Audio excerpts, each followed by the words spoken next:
नमस्कार दोस्तों, जय श्री कृष्ण, राधे राधे। सच्ची श्रद्धा से कमेंट में जरूर लिखे हर हर महादेव, राधे राधे। देवों के देव महादेव सदैव आप पर अपनी कृपा बनाए रखे। दोस्तों, आपको यह जानकर काफी हैरानी होगी कि वास्तु एक ऐसा शास्त्र है जिसमें मानव जीवन की बहुत सी प्रॉब्लम्स का समाधान वर्णित है। इसमें कई तरह के उपायों के साथ साथ तमाम तरह की जानकारी दी गई है, जिसे ये जानकारी प्राप्त होती है कि अगर किसी व्यक्ति के जीवन में वास्तु दोष का साया हो तो उसे क्या करना चाहिए, तो वहीं इसमें दिन के अनुसार कौन से कार्य करना चाहिए, कौन सा नहीं। इस संदर्भ में भी बहुत सी बातें बताई हैं। आज हम आपको बताने जा रहे हैं कि मंगलवार के दिन वास्तु और ज्योतिष शास्त्र के अनुसार किसी भी व्यक्ति को कौन से काम नहीं करने चाहिए, और हम जानेंगे कि महिलाओं की किन आदतों की वजह से पति रंग से राजा बन जाते हैं। तो पूरी जानकारी के लिए वीडियो को आखिर तक जरूर देखिए। हिंदू धर्म शास्त्रों में अनेकों परंपराओं और रीति रिवाजों को विशेष महत्व दिया जाता है। शादी, विवाह और अंतिम संस्कार के अलावा कई ऐसी परंपराएं भारतीय हिंदू समाज में आज भी विद्यमान है, जिनका अनुसरण प्रत्येक भारतीय पुरुष अथवा महिलाएं करती हैं। इसी के अनुसार सुहागिन महिलाओं को प्रतिदिन कुछ कार्य करने से पहले शुभ अशुभ का विशेष ध्यान रखना पड़ता है। तो दोस्तों, चलते हैं और सुनते हैं गुरुजी से कि वो क्या कहते हैं इसके बारे में।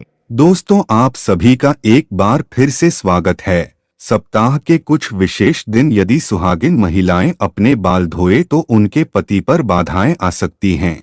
यहाँ तक कि आपकी संतान और परिवार को भी कष्ट हो सकता है। तो आइए आप भी जानिए कि किस दिन सुहागिन महिलाओं को बाल नहीं धोने चाहिए और किस दिन बाल जरूर धोने चाहिए।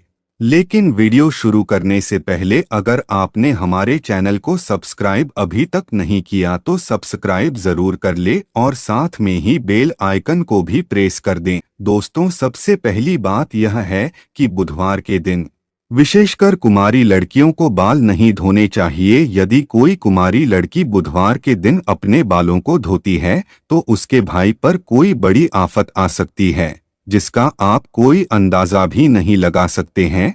इसलिए जितना संभव हो सके बुधवार के दिन कुमारी लड़कियों को बाल नहीं धोने चाहिए। दूसरी बात, यदि कोई सुहागिन महिला बृहस्पतिवार के दिन अपने बालों को धोती है तो उसके पति की आयु घटती जाती है।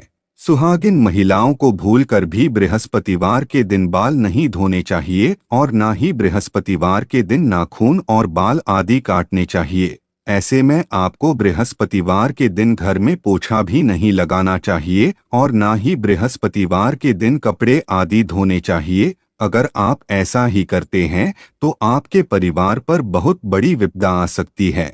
तीसरी बात, यदि कोई शादीशुदा महिला सोमवार के दिन बाल धोती है तो उसकी बेटियों और बेटों पर कोई बड़ा संकट आने की संभावना बनी रहती है। परिवार को किसी बड़े आर्थिक संकट का सामना करना पड़ सकता है। ऐसे में शादीशुदा महिलाओं को सोमवार के दिन भी बाल नहीं धोने चाहिए। चौथी बात, तो चलिए दोस्तों अब आपको बता दें कि किस दिन बाल जरूर धोने चाहिए। तो वह दिन है शुक्रवार को बाल जरूर धोएं, क्योंकि शुक्रवार को बाल धोना बहुत ही शुभ माना जाता है। तो महिलाएं इस दिन को एक नियम की तरह ही बना ले ताकि उन्हें धन धान्य और सुख संपत्ति की प्राप्ति हो। पांचवी बात, ये सदैव याद रखें कि अगर आप किसी वार का व्रत रखते हैं तो उस दिन भूल से भी बाल न धोएं। जैसे अगर आपने सोमवार का व्रत रखा है तो उसके एक दिन पहले बाल धोकर आप शुद्ध हो जाएं। जिस दिन व्रत रखते हैं उस दिन बाल कदापि न धोएं, और अगर किसी कारणवश आपको उस दिन बाल धोने पर जाएं तो आप ये उपाय कर सकते हैं। आप अपने बालों में कच्चा दूध लगाकर बाल धो सकते हैं। छठी बात, अगर महिलाएं किसी त्योहार पर शुभ मुहूर्त या पूजा में बाल नहीं धो पाए तो महिलाएं ऐसे में अपनी मांग में सिंदूर लगाकर पूजा में शामिल हो सकती है। इससे बाल धोने का दोष नहीं लगता। दोस्तों, चलिए अब जानते हैं कि मंगलवार को ऐसे कौन से काम है जो आपको भूलकर भी नहीं करनी चाहिए। वास्तुशास्त्र के अनुसार मंगलवार की प्रकृति उग्र है, वह इसके स्वामी हैं मंगल देव और हनुमान जी को माना जाता है। कहा जाता है मंगल देव मंगल करता है। जिसके जीवन में मंगल शुभ होता है उसके जीवन में केवल मंगल ही मंगल होता है। यही कारण है कि धार्मिक शास्त्र में कहा गया है कि शुभ प्रभाव पाने के लिए मंगलवार के दिन उपवास करना चाहिए। परंतु इसके साथ ही इस बात का भी खास ध्यान रखना चाहिए कि मंगलवार के दिन कौन से कार्य करने से अशुभ प्रभाव प्राप्त होते हैं। धार्मिक मान्यताओं के अनुसार मंगलवार को नमक का सेवन करने से बचना चाहिए। कहा जाता है इस दिन नमक के अधिकतर सेवन से सेहत पर बुरा प्रभाव पड़ता है तथा महत्वपूर्ण कार्य में रुकावटें पैदा होने लगती हैं। वास्तु के मुताबिक पश्चिम वायव्य तथा उत्तर दिशा में मंगलवार के दिन किसी प्रकार की यात्रा नहीं करनी चाहिए। अगर किसी हालात में यात्रा करनी पड़े तो गुड़ का सेवन करने के बाद यात्रा आरंभ करें।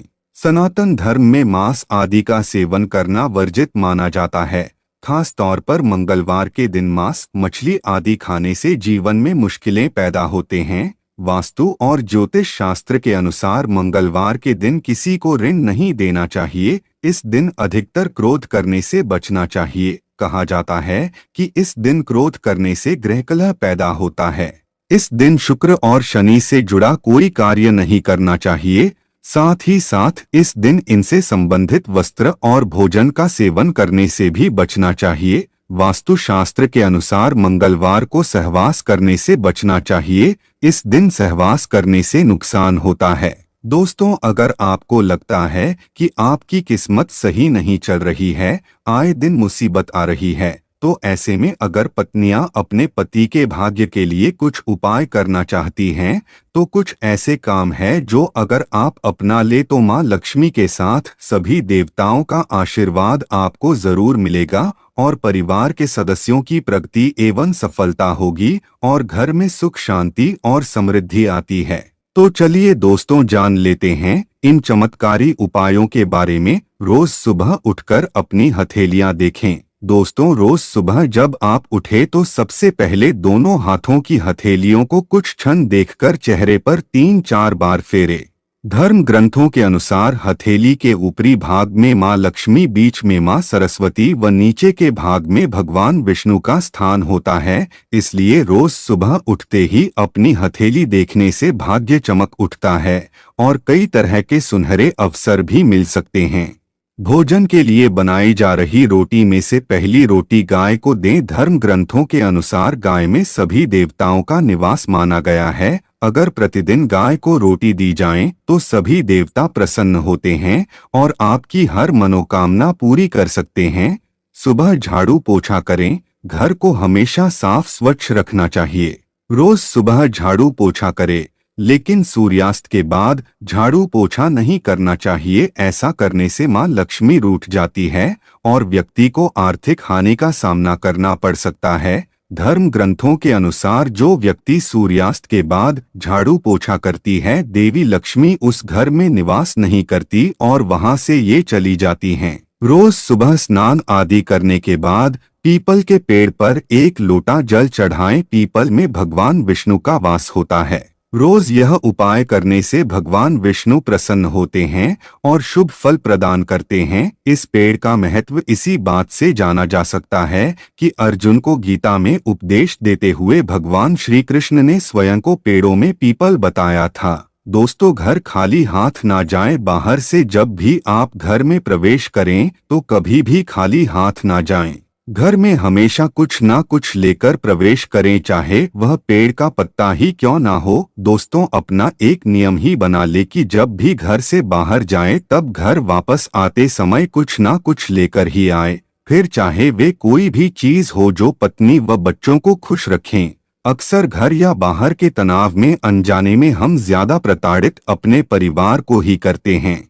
लेकिन याद रखें, पत्नी और बच्चों की आंख में आंसू अगर आपकी वजह से आते हैं तो तरक्की के रास्ते बंद हो जाते हैं। इसलिए अपने परिवार को हमेशा ही खुश रखना चाहिए। दोस्तों, लक्ष्मी माँ को चंचला भी कहते हैं क्योंकि यह एक स्थान पर टिककर नहीं रह सकते। माँ लक्ष्मी की एक बड़ी विशेषता ये भी है कि ये जितना कठिनता से प्रसन्न होती है उतना ही सरलता से रुष्ट भी हो जाती हैं।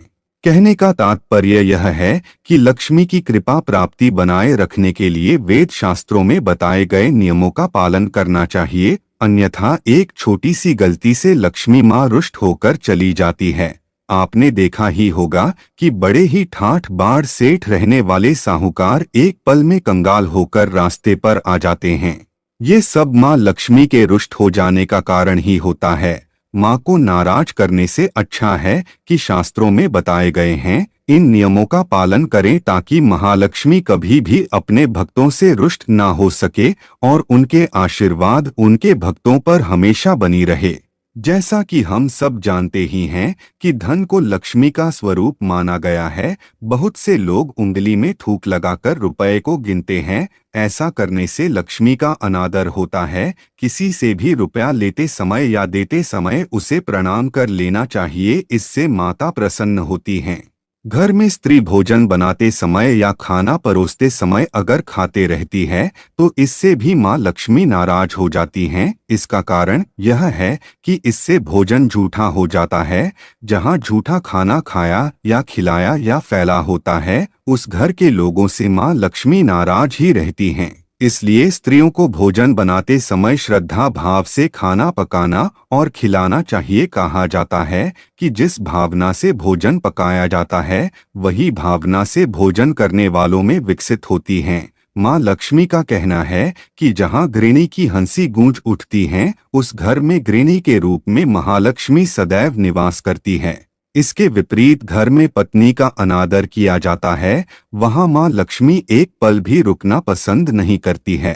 पत्नी का अनादर करने वाला परोक्ष रूप से लक्ष्मी का अपमान करता है। इसलिए दोस्तों, अगर आप भी अपने घर की औरतों से रुष्ट होकर बात करते हैं तो ऐसा बिल्कुल ना करें, क्योंकि औरतों में ही देवी का रूप होता है जिसे आज सारी दुनिया पूजती है। उम्मीद है दोस्तों आपको ये वीडियो अच्छी लगी होगी।